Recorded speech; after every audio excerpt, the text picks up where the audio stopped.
San Francisco lengkap banget. Diterpa angin,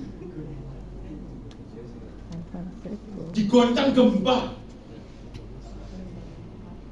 ratusan tahun tegak berdiri. Kenapa? Golden Gate stay di atas batu karang San Andres, nggak tergoyahkan. Sementara ada satu bangunan yang konyol dibangun sejak awal sampai sekarang terus konyol, ya. Tolong ditampilkan yang miring itu ya, mungkin lelah ini ya.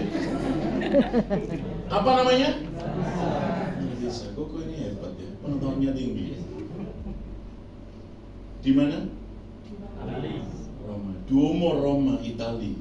One day mesti ke sana ya. Amin. Going to Duomo ya. Amin. Ya, saya dan istri nggak pernah berpikir pernah ke sana, tapi Tuhan izinkan kami ke sana.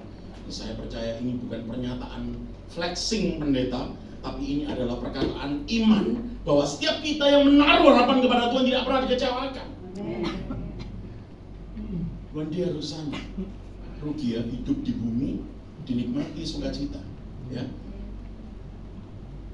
Kenapa miring? Karena salah pembangunan fondasi sejak awal. Fondasinya tidak dibangun untuk menopang 55 meter. Jadi ibarat kata kita mau bangun rumah nih 4 lantai, ternyata tetangga kita bangun 10 lantai, panas kita. Dibangun aja 12 lantai, rumahnya oleng, miring ya. Jadi kalau kepalanya pusing itu darah tinggi ya. Kalau tabungannya cepet itu dana rendah gitu. Jangan-jangan Menara Pisa ini merasa capek sama hidupnya. Miring. Kenapa? Karena pondasinya nggak kuat, nggak ditaruh di atas dasar yang kokoh. Sama kayak kita. Karena yang kita isikan setiap hari adalah gosip, cerita miring, kabar nggak baik, omongan orang, dan kita biarkan kita digerogoti. Nah, kita hidup menurut penilaian dunia, capek standarnya. Apa sih omongan tetangga? Ya elah, kulkasmu kecil, kulkasku 8 pintu. Tak biasa ini. Jadi nggak usah iri saudara. Kulkasmu 1 pintu, nggak apa-apa ya. Ya memang harus lebih rajin bersihkan bunga es. Ya. Nah, kalau punya berkat ditabung, beli yang 2 pintu kecil saja. Yang penting nggak capek bersihkan bunga es, itu cukup fungsional. Jadi jangan nuruti apa yang menjadi nilai orang lain dalam hidup kita, supaya apa yang menjadi pondasi kita nggak perlu goyang. Ketika Menara Pisa tidak desain untuk 55 meter, dia lelah, dia online miring, ya, jalannya begini terus. Setiap tahun makin miring 2 cm. Jadi kita tinggal tunggu aja elevasinya makin berapa tahun lagi ya. Lanjut gambar yang selanjutnya. Karo kok bacot. Apa? Apa singkatannya? Monumen Nasional. Pak Budi Gembala yang hebat. Semangatnya roh kabeh. Pengetahuan rohani tinggi, pengetahuan umum tinggi ya. Sip iki ya. Iki surga lulus iki.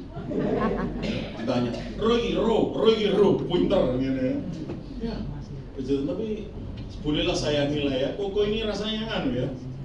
Jawabannya presisi dari awal. Saya kemarin baru pulang dari Pangkal Pinang, tak oleh-oleh.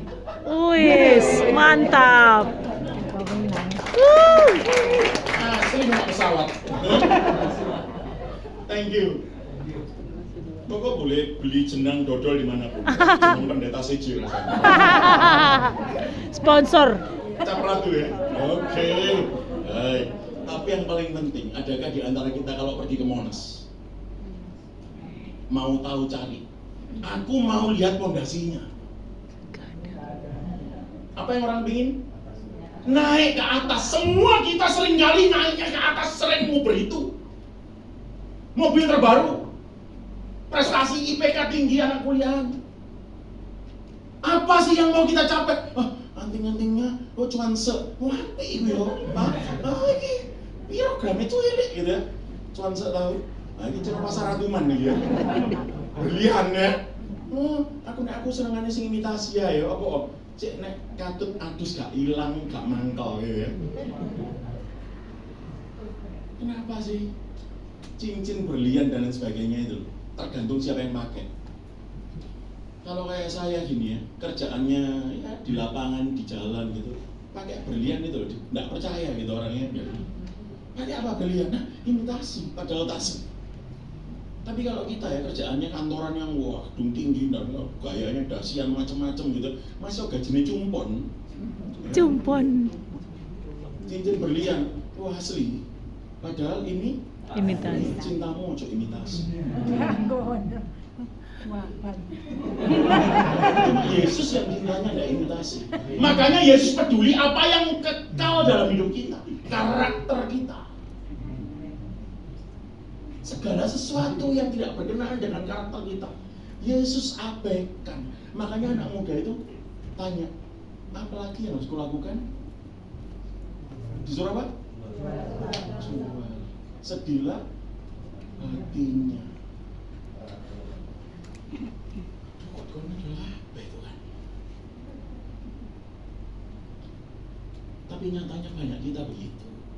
Kita mau naik tinggi, kita mau kejar tinggi, lihat orang silau di atas. Kita tidak pernah tahu bagaimana pencapaian orang itu untuk menuju ke atas. Bagaimana dia berjalan meraihnya, mengusahakannya. Dan kita nyinyir. So what? Kita di mana? Kita mau melihat itu sebagai satu hal yang baik dan benar. Kita belajar atasnya, mengucap syukur dalam kehidupan kita. Pencapaian hidup kita bukan pencapaian orang lain. Maka teruslah mengucap syukur. Mari kita belajar. Saya mau tunjukkan bahwa betul-betul yang ada di luar, yang tampak-tampak ini, yang atas-atas itu nggak ngaruh. Semua pasti turun ke bawah. Satu gambar lagi. Ada satu gambar lagi ya. Yang pohon itu.